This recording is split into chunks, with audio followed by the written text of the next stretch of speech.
I've cycled and walked everywhere most of my life, from a child cycling to school to a student to now an adult. So it's been an active choice really for most of my life. I'm Lesley Anne. I've lived in Aberdeen for about 8 years. I live in a very small community called Footdee, which is at the mouth of Aberdeen Harbour and on the edge of the North Sea, so we're a little bit isolated. I suppose there's 4 main reasons why I walk and cycle everywhere. The first is it keeps me fit and healthy, and that's both in terms of my physical health but also in terms of my mental health. I would say the second reason is an economic choice. It's far cheaper to walk or cycle than it is to run and own a car.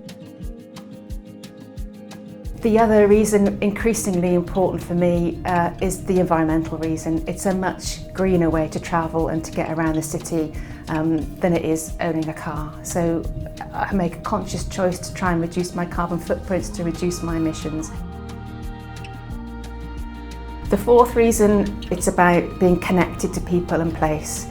It's really important to me that I understand where I live, I'm connected to my neighbours, I'm connected to the place where I live.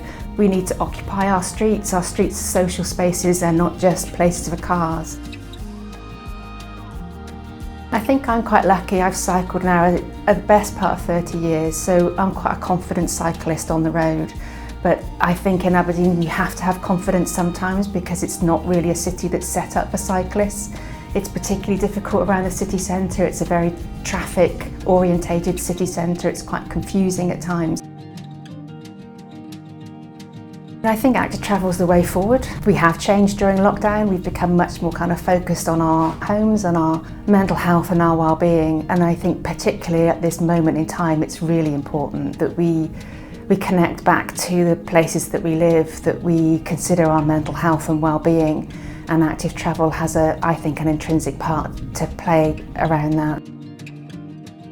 I'm a real believer in, if you need change, you need infrastructure and you need incentive. I think lots of people have got the will and want to travel more actively, but if you don't have those two, then it's just not going to work.